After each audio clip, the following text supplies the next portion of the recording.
J'espère que vous allez super bien. Aujourd'hui, on va déterminer l'ensemble des définitions des fonctions suivantes. Le domaine des définitions. Alors, la première fonction, nous avons f de x égale à x plus 2i plus 2 sur racine carrée de 4x sur moins 1. La seconde fonction, nous avons racine carrée de x plus 1 sur 2x plus 4. Et la troisième fonction, nous avons racine carrée de x carré moins 11x plus 18. Alors, on va d'abord rappeler quelques notions. Ce qu'il faut savoir, les fonctions racine carrée de x carré plus 1, c'est, je prends une fonction comme ça. Alors, leur contrainte détermine le domaine des définitions. Leur contrainte est que le x carré plus 1 doit être supérieur ou égal à 0. Ça, c'est leur contrainte. C'est la contrainte des fonctions racine carrée. Il faudrait que l'expression qui se trouve à l'intérieur du symbole racine carrée là, doit être supérieur ou égal à 0. Donc, x carré plus 1 doit être supérieur ou égal à 0. Bon. Maintenant, prenons une fonction rationnelle cette fois-ci. Nous pouvons prendre x sur x cube. Voilà. Moins 1, très simplement. Les fonctions rationnelles, leur contrainte est que le dénominateur doit être différent de 0. Donc ici, dénominateur x au cube moins 1 doit être différent de 0 pour déterminer le domaine de définition. C'est bon? Alors maintenant, si vous avez le troisième cas où vous avez une fonction racine carrée au numérateur, x carré plus 1 sur x au cube moins 1, vous voyez que là, pour déterminer le domaine de définition, qu'est-ce qu'il faut faire? Il faut tenir compte de ces deux contraintes. Il faut tenir compte du contrainte de la fonction racine carrée et tenir compte du contrainte de la fonction rationnelle. C'est bon? Donc on va poser que x carré plus 1 doit être supérieur à 0, supérieur ou égal à 0. Et de l'autre côté, x au cube moins 1 doit être aussi différent de 0 parce que cette nouvelle fonction est constituée de deux sous-petites fonctions. Donc, il faut tenir compte des contraintes de chacune de ces fonctions pour pouvoir déterminer le domaine de définition de la fonction. C'est bon? Donc, on ne va pas tout tarder. On va maintenant attaquer notre exercice. Alors, on prend la première fonction, donc df égale.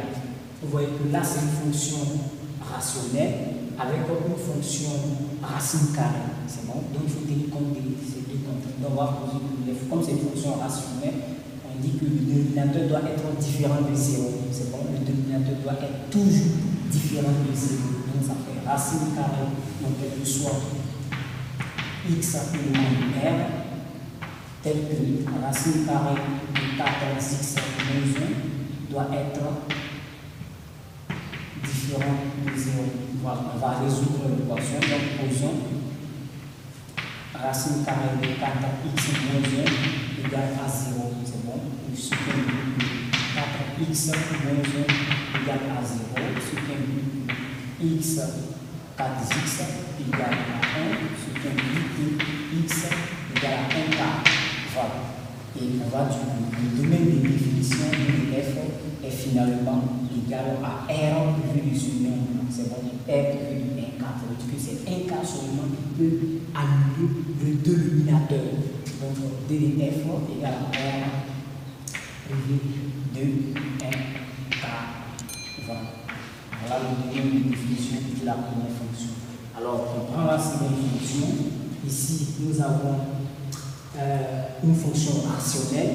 Une fonction rationnelle, vous voyez, c'est une fonction rationnelle. Et nous avons une fonction racine carrée. Là, il faut tenir compte de ces deux contraintes-là pour déterminer le domaine de définition de la fonction. Donc, on a d de f égale, quel que soit x élément de r toujours, tel que la première contrainte est que x plus 1 doit être supérieur à 0, supérieur ou égal à 0. Donc, x plus 1 doit être supérieur ou égal à 0. Et la seconde contrainte est que 2x plus 4 doit être différent de 0. 2x plus 4 doit être différent de 0. Voilà. Et là maintenant, on y va. Donc, x plus 1 supérieur ou égal à 0. Et 2x plus 4 est différent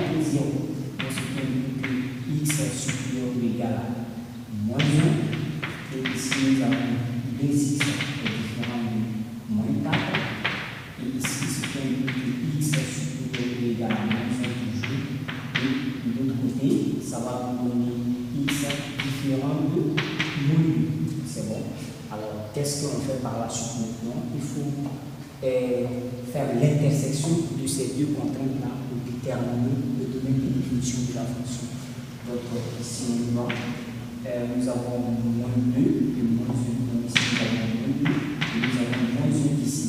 Alors, qu'est-ce qui va se passer par la suite? On dit x supérieur ou égal à moins 1. Donc, x supérieur ou égal à moins 1, c'est ça.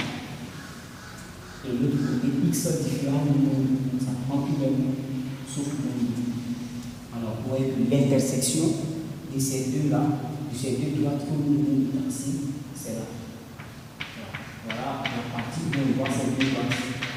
Et là, maintenant, on dit que f égale finalement à l'intervalle fermé à moins 1 jusqu'à plus l'infini. Voilà, jusqu'à plus l'infini. Donc, voilà le domaine de définition de la seconde fonction. On termine maintenant avec la troisième fonction f de x égale à racine carrée de x carré moins 11x plus 18.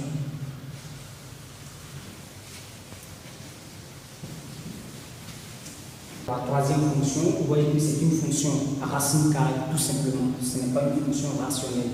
Donc x carré moins 11x plus 18 doit être supérieur ou égal à 0.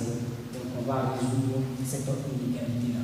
Donc on va df égale quelquefois x égale r, tel que x carré moins 11x plus 18 doit être supérieur ou égal à 0. C'est la contrainte ça. Donc x carré moins 11x plus 18 doit être supérieur ou égal à 0. Voilà.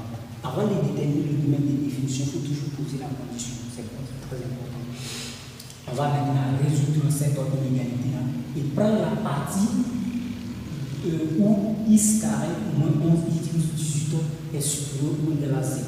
Voilà. On va prendre ça. C'est le côté où x carré moins 11x plus 18 est positif ou égal à 0. Donc on y va posons x carré moins 11x plus 18 égale à 0. On va résoudre ça. On peut passer par le calcul discriminant.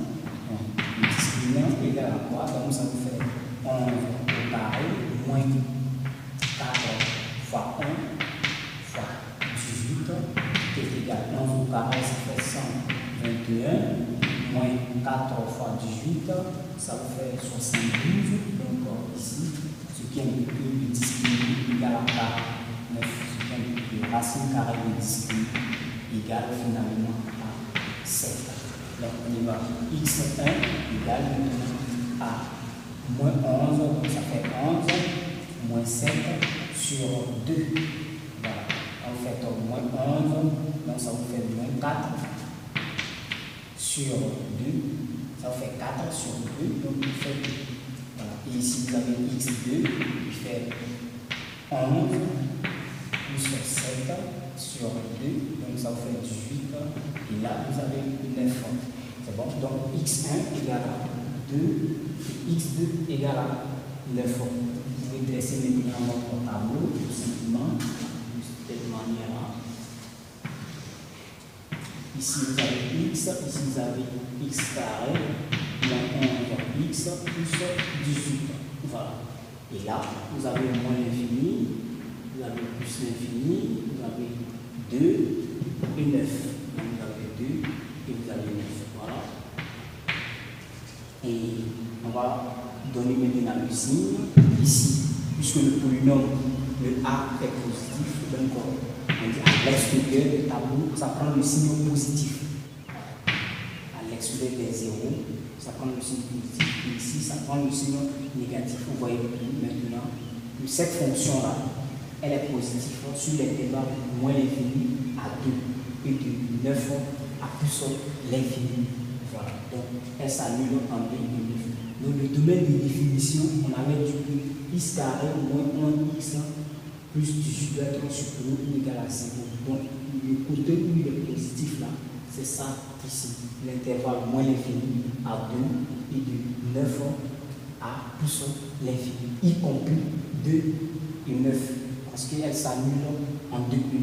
Donc on dirait que df égale l'intervalle ouvert en moins l'infini jusqu'à 2, fermé. Pourquoi fermé? Parce qu'on dit supérieur ou égal à 0. Donc S annule 1, 2. Fermé. Union, intervalle fermé à 9 jusqu'à plus l'infini. Voilà.